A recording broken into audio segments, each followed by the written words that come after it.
Okie dokie. Hello, hello, my divinities. What's really interesting about today's collective is that we are going for not only a different format. I feel like my guides are really stretching how many formats I use, but this one is going to be very, very much directed towards spirit guides and any messages that need to come through. I feel like this is not, I'm not scolding you, but I do feel like the reason this is coming up is because some of you have been ignoring your guides. So it's like, it's a multi-layered, I'm going to do 5 small spreads, but it's multi-layered. So it'll show, you'll feel pulled to one or maybe more of them. I'm going to be tapping into who are your spirit guides. Are they feminine? Are they masculine? Different possible names. But because I am reading for a collective, a variety of information is going to come through. And you're going to need to use your discernment by, using things that are confirmations, things that you feel automatically drawn to. Don't make it fit if it doesn't, okay? So not only will it be tapping into who your spirit guides are, but I'm also going to be tapping into how are you connected with them? How do they prefer communicating with you? What role do they have in your life? Like what type of guidance are they there to give you? And any advice that they have for you, okay? So let us begin. Who are the 5 guides coming through today? Which of the 5 guides are coming through today? Because I feel like it's going to be a mix between advice and shadow work. Vishnu, trust. Okay. It's going to be the first one. Ooh, Krishna, find the blessing in current. Okay. So very Hindu vibe. Nice. Actually, we're going to put this one in the center. I said 5, but I'm feeling 6. Okay. Apollo, focus upon your strengths. This one is interesting to me because it says Maitreya, but it also very much looks like Buddha. So you're going to have to be, whichever one you feel connected to. Power of joy.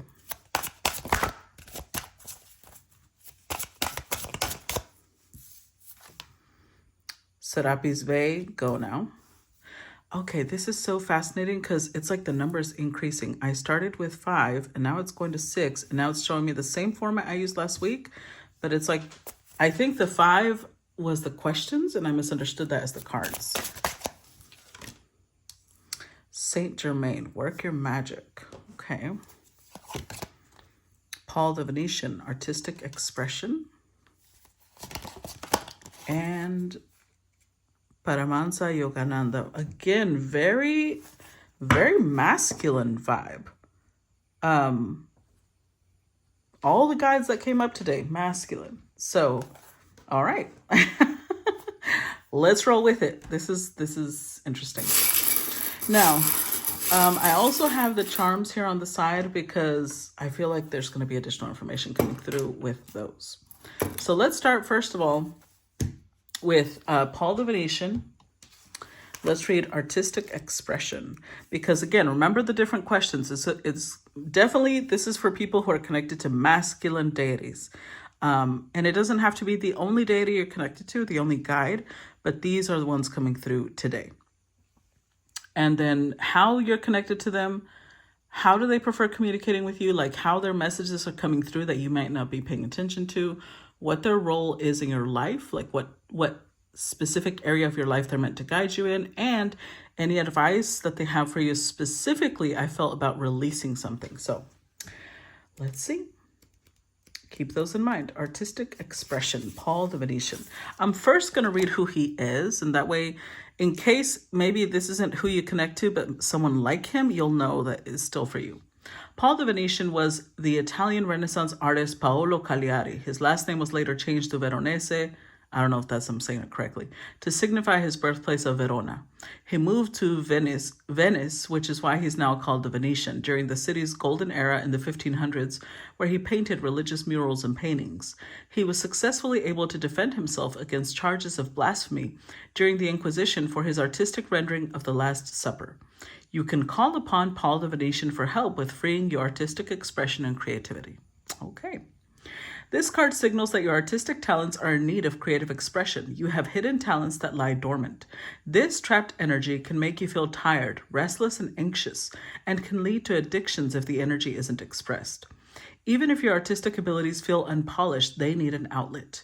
Make the time today to draw, paint, sing, play music, write, take photographs, make jewelry, sew, dance, or do something artistic and creative. You may find the key to your life's purpose and ideal career through this process. Additional meanings. Take a class to learn a new artistic skill. One of your loved ones is an artist. Express your true feelings. Your life's purpose involves an artistic endeavor such as writing or playing music. Okay, let's start. Keeping the 5 questions in mind, any additional information coming through for Paul the Venetian artistic expression? We've got 9 of Wands. Additional information from Paul the Venetian. The Moon.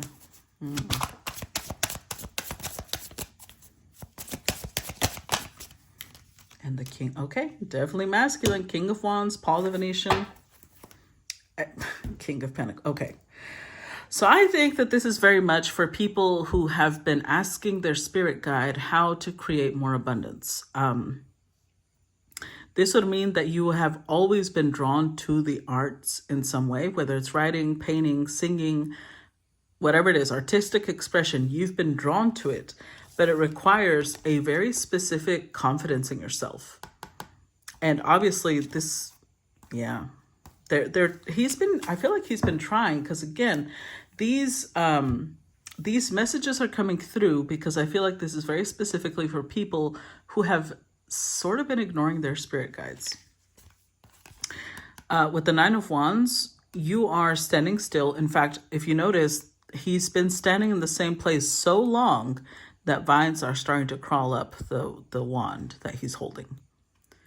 So there's a lot of fears, because the Moon is very much about unfounded fears, paranoia, and the subconscious, right? So these are subconscious fears that are holding you back that you need to examine concerning why you're possibly worried. Now, if we take into account who he was, because there's always a connection.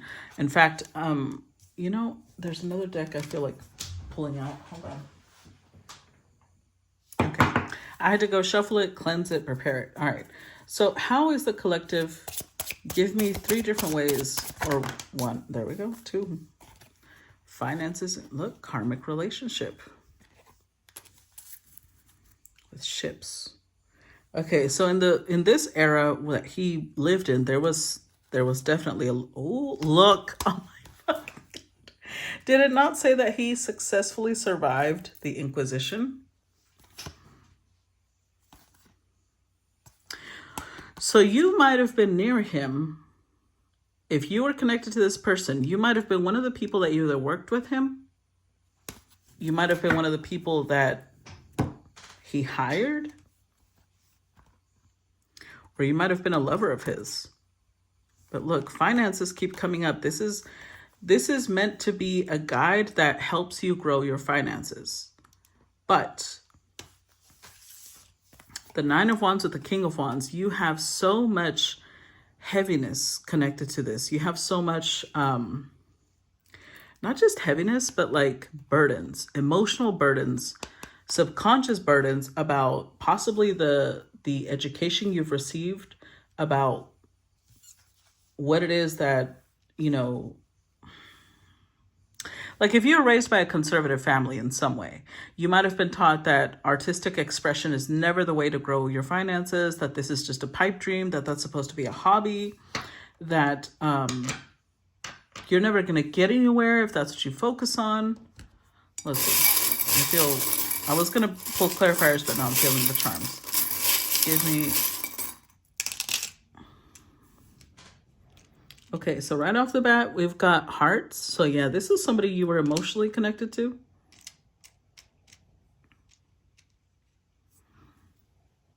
Candles. But this is like a holiday arrangement. Look, the Eiffel Tower you might have met in France. Well, he was from Venice, right? So he was very close. You might have been French in a previous lifetime, or you might have French heritage. 0. You know what comes through with that, especially because we have karmic relationship and the 2 hearts. You might have been someone who sailed away. Look, we have an anchor here, and then we have ships. So you might have been somebody who like traveled, and then we've got 2 keys. Maybe you were an explorer. You were somebody who wanted to tap into new lands, or your family was. We've got a feather. Okay, so we've got feathers, birds, keys, an anchor, 0, the Eiffel Tower, candle, and hearts. So if you're connected to this specific guide, I feel like you'll have a romantic past.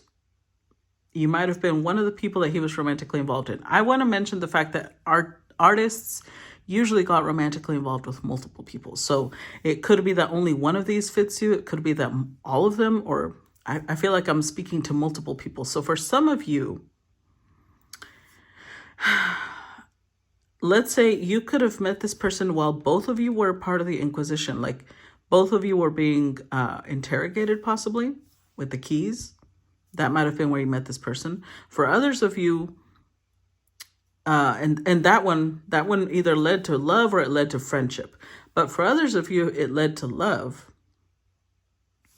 especially if you were from a French background. For others of you, you might have been this person's friend and you sailed off because maybe fear of persecution or inquisition.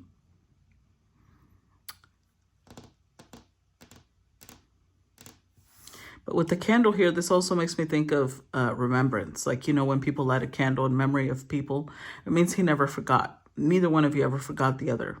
It was most likely a very short, not even a year-long connection, but it was powerful enough that it's showing up now. It could have been same-sex because we do have 2 kings, and we also know that the Inquisition was not friendly towards people who were of the same sex and romantically involved. So with the feather and the bird here, I feel like feathers is one of the way that he like lets you know. If you're somebody who resonates with this and you get feathers a lot, like they just show up in random places, this might be one of the ways that you are connected. Like I know this sounds weird, but like depending on what type of feather it is, there's a message. So like, let's say, you know how birds give different types of messages, right? It's like that. Like, that's what I feel like when you see specific feathers. And sometimes those feathers will show up in your home or on your doorstep or in your car. And other times it'll be when you're out and about and you'll just see, like, it'll catch your eye. Like maybe all of a sudden you'll get drawn to peacock feathers, or you'll get drawn to things you wouldn't normally have in your home, but they have a message for you. And also the moon makes me think of dreams, astral travel, meditations, visions, all that is moon related in my opinion.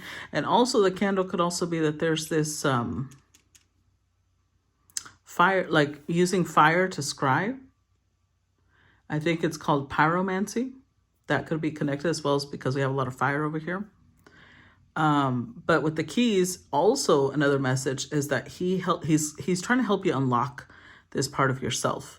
But I think that if you're worried about why you're so scared with the moon card, the subconscious fear is that you're going to go through persecution or the Inquisition all over again.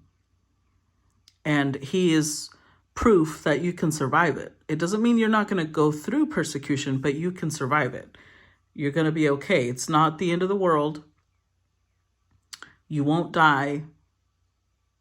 It's just you're carrying the fear from what happened in a previous lifetime. Okay? Interesting. All right, let's move on to Paramansa Yogananda, and I hope I'm not butchering his name. So let's see. Choose peace. Let's discuss who he is first. So he is the beloved author of Autobiography of a Yogi who popularized yoga and meditation in the West. Yogananda's books and teachings emphasize the oneness of all spiritual and religious paths and focus upon developing a deep love connection with God. Call upon Yogananda for guidance on your own spiritual path, as well as help in developing your meditation and yoga practices. Okay. The message of this deck, this card, it says, in this situation, choose the path of peace. As you think about your various options and possible outcomes, which brings the greatest feeling of peace to your body and mind? This is your answer. Additional meanings. Listen to your heart's truth. There is always a peaceful alternative to conflict. Your peacefulness elevates your energy and helps you to manifest your desires. Meditate and do yoga as a way of attaining inner peace. So I think this is specifically for those of you who maybe are very drawn to yoga at this time. Let's see. Additional information, especially if you're drawn to yoga and meditation. Ooh, Queen of Cups. Okay.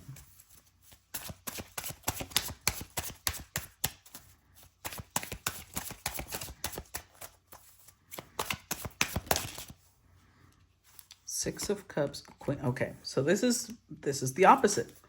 This is feminine energy.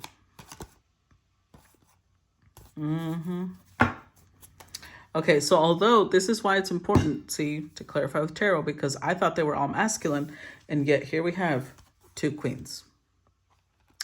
Now with Six of Cups, whoever the guide is coming through, it's most likely not a masculine.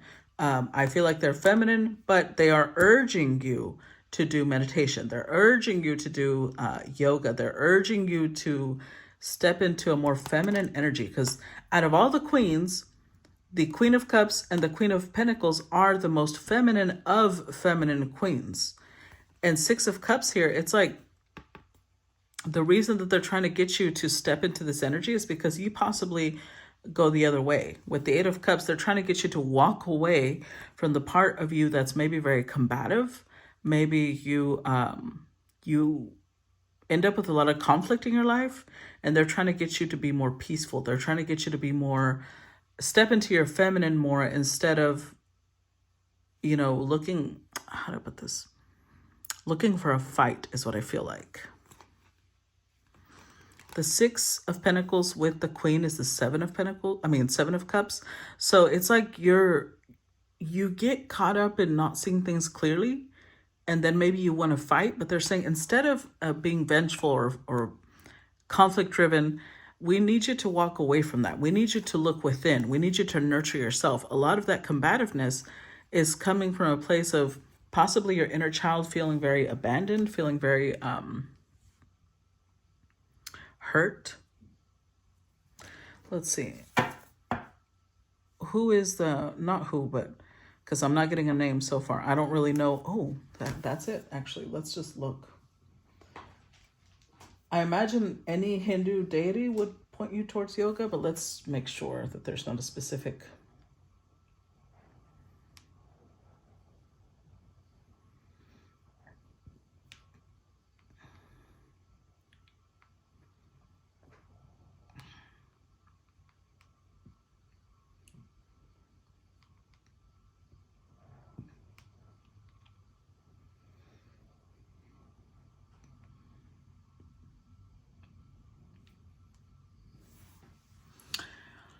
Okay, so in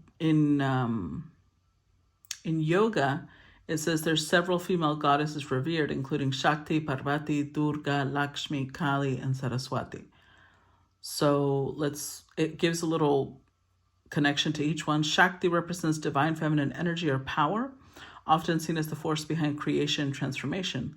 Parvati is the consort of Shiva and a symbol of fertility, motherhood, and devotion. Durga, I don't think is Durga, because Durga is a dark goddess. She's very connected to, yeah, that's not the energy I'm feeling. There's the opposite of Durga. So it would be Shakti, Parvati, Lakshmi, because associated with wealth, prosperity, and abundance, often associated with good fortune and material well-being, as well as possibly Saraswati, because she is also the goddess of knowledge, art, music, and wisdom, often associated with creativity and learning. It would not be Durga or Kali, because this energy does not feel dark. It feels very lighthearted. On the contrary, it feels very like we want you to step away. This is somebody who's possibly very, like you are quick to argue, quick to clap back, and they're trying to get you to step away from that. So let's see, how is the collective connected to this deity that's calling on them? Galactic and phobias.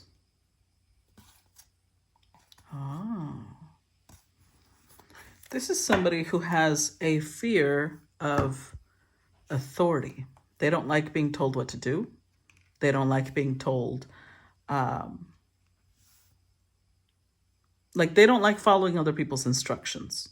And they believe that this is independence, but this actually comes, you are a starseed. With galactic here, you are somebody who comes from a different planet and made your home here. But in whatever home you came from, you possibly dealt with a lot of abuse of authority. And so you were born with innate fuck you energy. So you are very resistant to the feminine principle of receptivity, because you think it means submission. You think it means powerlessness, when it's not. So this is for those of you who are possibly struggling with that. Let's see. Any additional information? Okay, so we've got an angel wing here. We've got the cross. We've got a butterfly. We've got an Eiffel Tower. We've got, oh, I forgot what this is called, but it's also in Europe. A starfish. I don't know what this is called, but it's like one of those little fat koi fishes, I think it's called, something like that. What is this? It's a dolphin. This is a little bird.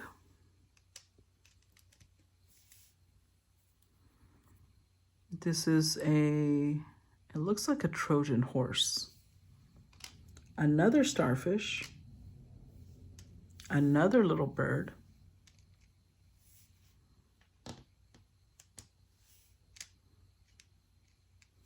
And then this is a rose. And this is a cat. Okay. So whichever of those symbols is something you're really drawn to. I also think the birds, if you notice over here, we had trees and then forgiveness, and these are little doves. So maybe doves is connected to whichever deity. I think Lakshmi, if I remember correctly, is connected to like a white owl. And Saraswati, if I remember correctly, is connected to swans. So look that up. Look which of those deities, which of those goddesses is connected, because honestly, I don't know them really well. I'm not connected to them. So look at which of those is connected to these items, or which of these items is something that you feel like you've been pulled to. The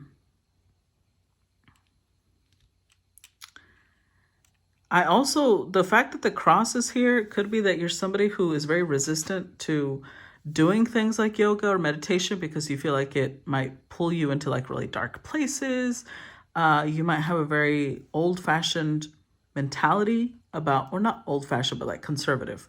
You might have a very conservative mentality about, oh, I don't want to get involved with other religions. So this could be the other way around. This could be, okay, it just dawned on me. This could be two different ways. For some of you, this is like the spectrum of fear connected to peace. On one hand, some of you are very resistant to peace. You are very combative and they're trying to get you into the feminine because you're very resistant to authority figures. You're very resistant. There's a phobia against being told what to do, against being guided without you wanting to be guided, which is why you're resisting the message. For others of you, it's the opposite, and you're so feminine, but it's not even feminine, it's fear-driven. It's like you're forcing yourself to be in submission, but you really don't want to be. You're just afraid of getting in trouble. You're afraid of delving into things that you've been told your whole life you should not delve into. So a transformation needs to happen, especially with this butterfly showing up here. A very intense transformation needs to happen because I think that that's very much a fear-driven energy. I don't really see, well, obviously if they're asking you to meditate, this deity would show up in like visions while you're meditating. You would receive downloads from them.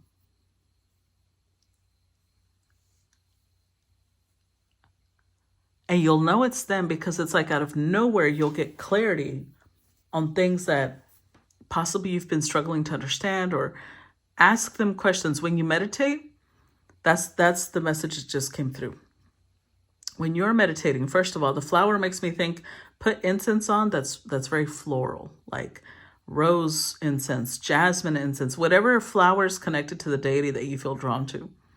And then when you meditate, if you have a question, like if you're asking them for confirmation, you're asking them for guidance, meditate on that question while you're, after you do yoga or whatever it is that you do, and let the answers come through. Because definitely we have the Queen of Cups with these lotuses. That's, and both of them, even the Six of Cups, there's a lot of flowers. There's a lot of floral energy. So it's a very divine feminine frequency, but it's like they don't want a divine feminine that's driven by fear. They want you to be at peace. They know that that's the best way that you can develop. Okay. Let's see. So let's move on to Vishnu, trust. And let's see, trust. And I know most of you know who Vishnu is because he is pretty famous, but still, let's go ahead and read who he is, okay? So I'm just going to. Vishnu is the Hindu god who works alongside the gods Brahma and Shiva to preserve the world. He brings about harmony when powers become unbalanced and provides protection and mercy to all. A benevolent and loving deity, Vishnu can help you feel safe about your current and future life. So the message with this card is you can trust the situation you're inquiring about. The solid foundation of your situation gives it a trustworthy basis.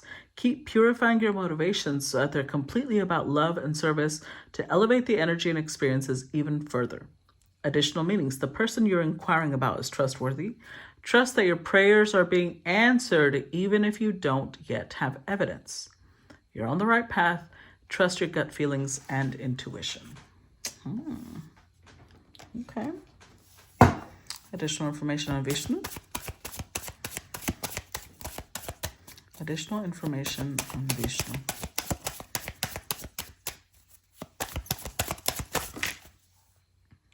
The Star. The Three of Swords. Additional information on Vishnu.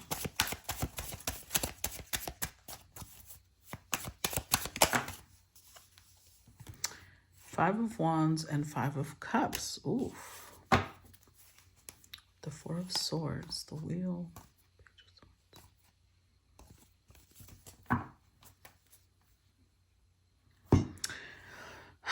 So this is for someone that Vishnu is encouraging to heal.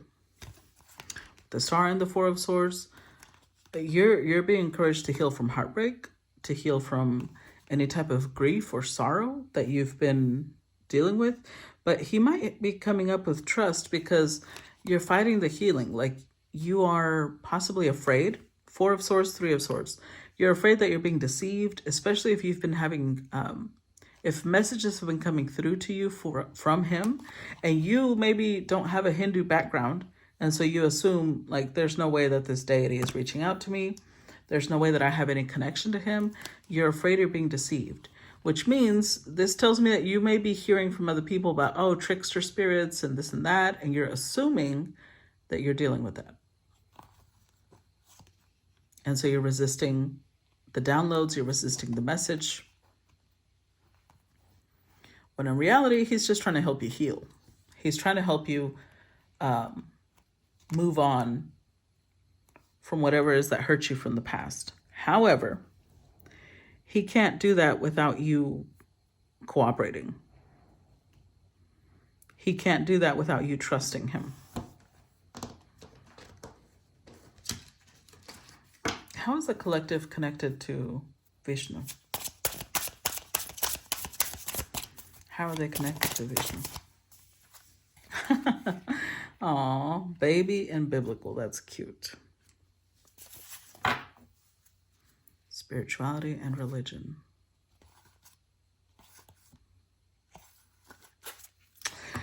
If I remember correctly, isn't Vishnu the one that had a similar story to Jesus, or was that Krishna? Hold on, give me a second. Okay, so I had to go look it up. And apparently, yes, Krishna is one of his incarnations, but Vishnu is the supreme, one of the supreme beings, right? He's one of three. And so when he incarnates, then he takes on a different name, right? It's a different version of him, basically.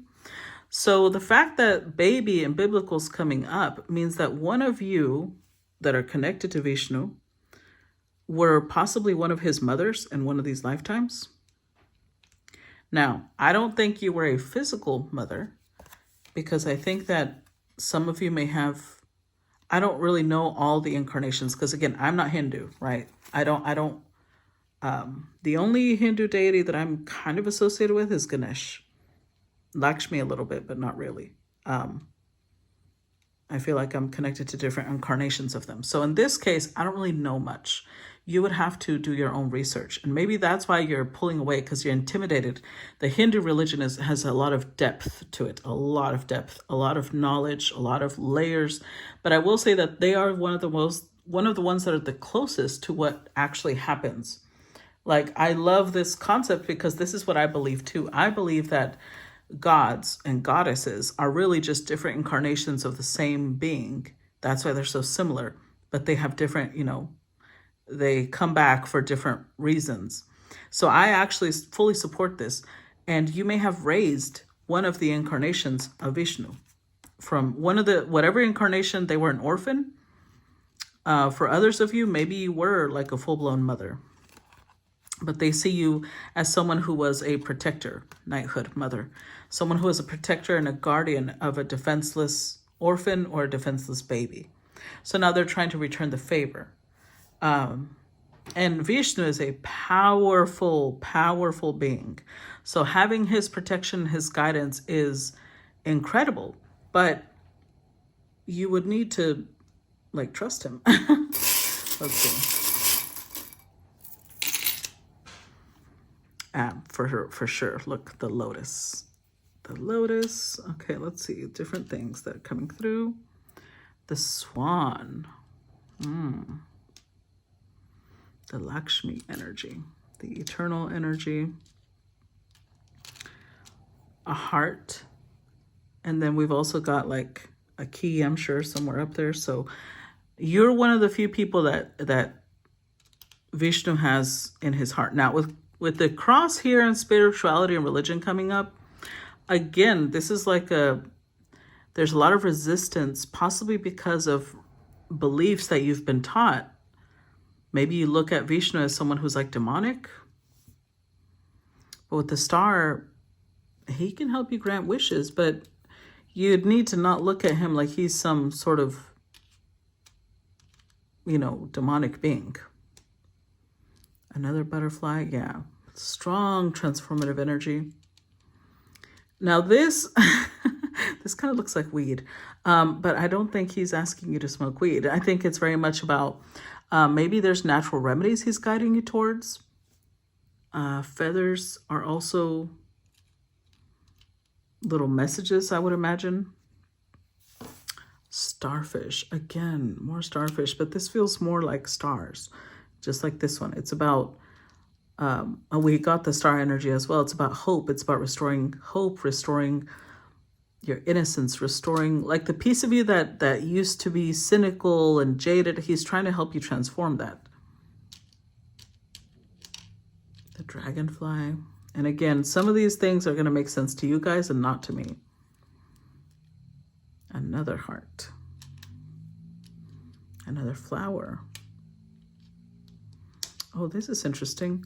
This is the, what's it called? The I Ching, is it called? I think so. I think it's called the I Ching, but it's about divination. So this is interesting because this is more Chinese divination, but maybe you're somebody who uses the I Ching. It's like a precious stone. What's this? Look, I talked about Ganesh and look who comes out. An elephant. And a horseshoe. So Vishnu is working to bring somebody not only answers in divination, because the I Ching could be that you actually use the I Ching, or it could represent that he's trying to guide you towards specific types of divination. With the lotus here, the lotus is such a beautiful symbol of shadow work because it's like from the mud, from the depths of the darkest lakes and ponds, whatever little bit of sunlight comes through is enough to have the lotus grow and rise to the surface as this beautiful flower. So it's like he's trying to help you transform. There's so much transformative energy here. But you would need, again, the pose of yoga is here. You would need to allow yourself to go within. You would need to allow yourself to unlock your heart. Not only would he bring in possibly past life memories so that you would know how you're connected to him, but he's trying to bring you knowledge. Knowledge that is not only eternal, but it would bring you luck. It would bring you, being able to destroy obstacles in your path, but you would need to stop looking at him like he is a demon and a trickster spirit, and you would need to be open to having experiences that you have no idea. Like you would need to, really trust. That's basically it. You would need to trust that whatever guidance you're receiving from him is not a trick. This is how you'll know. For those of you who are concerned about the whole trickster spirit thing, a trickster spirit is never going to encourage you to do something good. Never. They're going to encourage you, like they'll start feeding your demons is what they'll start doing, your inner demons. They'll start feeding you fear. They'll start feeding you paranoia. They'll start feeding you shame and guilt. They will not help you grow. Vishnu is trying to help you grow. Vast, vast difference. Healing comes from him, not from a trickster spirit. Okay, so I went way over the 30-minute mark. Let's move on to part 2, and I hope to see you on Patreon. If not, then I hope that some of this resonated with you. Please make sure to drop the emojis that are in the title down below. I'll talk to you later. Bye-bye.